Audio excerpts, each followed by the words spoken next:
The Elisabeth Fritzl case. For decades, a quiet home stood in the Austrian town of Amstetten.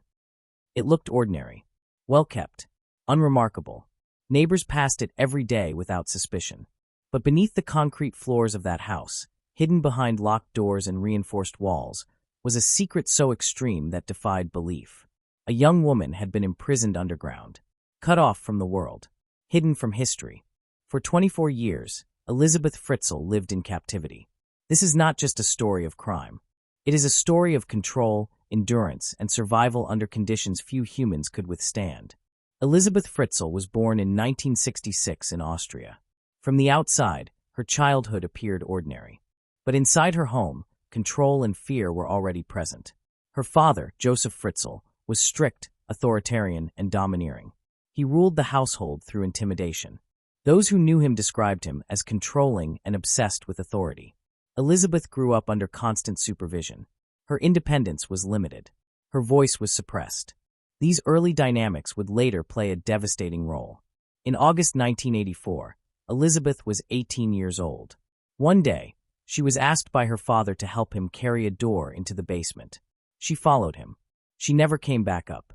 Josef Fritzl locked her behind a concealed door, one that led to a small underground chamber he had secretly constructed over 6 years beneath the house, sealed behind heavy doors and concealed from everyone else. From that moment forward, Elisabeth vanished from the world above. Josef told her family that Elisabeth had run away and joined a religious group. A letter appeared, supposedly written by Elisabeth, explaining her disappearance. Authorities accepted the explanation. The case was never fully investigated, and the door to the basement remained closed. Elisabeth's underground confinement was harsh, isolated, and deliberately designed to control. The space was small. Light was artificial.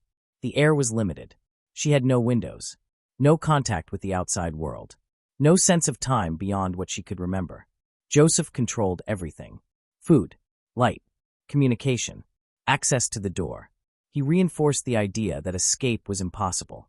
He told her no one was looking for her. The outside world had forgotten her. Resistance would only make things worse. This was not just physical captivity. It was total psychological domination. For 24 years, Elisabeth was held captive by her father, Josef Fritzl, in a concealed basement built specifically to isolate and control her.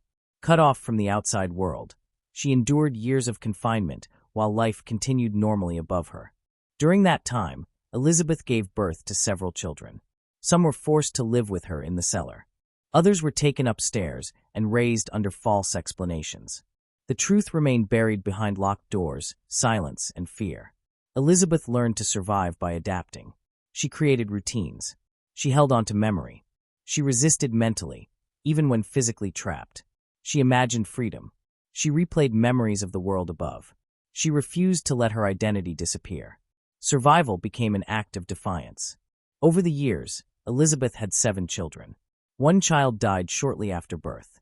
3 of them were raised with her in the basement. They grew up never seeing the sky, trees, or sunlight. Josef told them the outside world was dangerous, that they would not survive above ground. To the children, the basement was the only reality they knew. This split reality, some children hidden underground, others raised above, allowed Josef to maintain his deception for decades. While Elisabeth remained trapped below, life continued upstairs.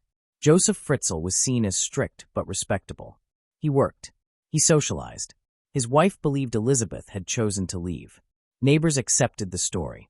Authorities never looked deeper. This was not just one man's crime. It was a failure of systems to question, verify, and protect. 24 years is a lifetime. Elisabeth aged from a teenager into a middle-aged woman underground. Her children grew up in captivity. Yet she survived. Not because conditions improved, but because she adapted. She protected her children. She taught them. She created a fragile sense of family under impossible circumstances. Her strength was quiet, but it was unbreakable. In 2008, one of the children living in the basement became critically ill. Josef was forced to make a choice. He brought the child to the surface for medical care. Doctors immediately noticed something was wrong. The child's condition raised questions. Medical records didn't align. The story didn't make sense. Authorities were alerted, and they pressed for answers. The story began to unravel. For the first time in decades, the walls of the basement began to close in on Josef Fritzl. Elisabeth, for the first time in 24 years, she saw daylight. She spoke. When investigators searched the house, they found the hidden cellar, the evidence of long-term captivity, the locked doors, the space no one was supposed to know existed. What she revealed shocked investigators, doctors, and the world. The unimaginable had been real. News of the Fritzl case spread worldwide.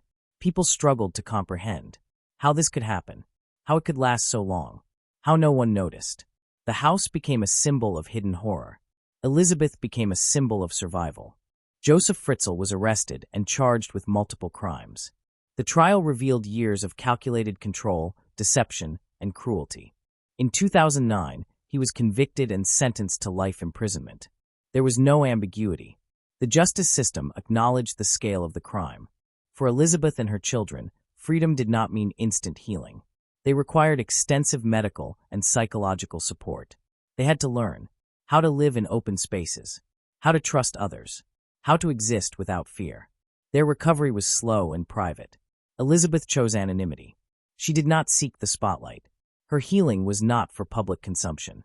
Elisabeth Fritzl survived. Total isolation, long-term captivity, psychological domination.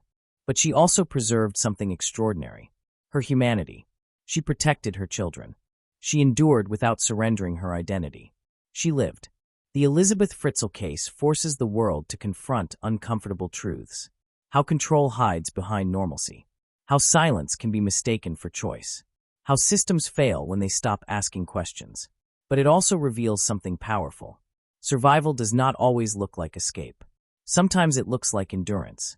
For 24 years, Elisabeth Fritzl survived the unimaginable. And when the door finally opened, she stepped into the light. This was the Elisabeth Fritzl case, one of the most disturbing and powerful survival stories ever recorded.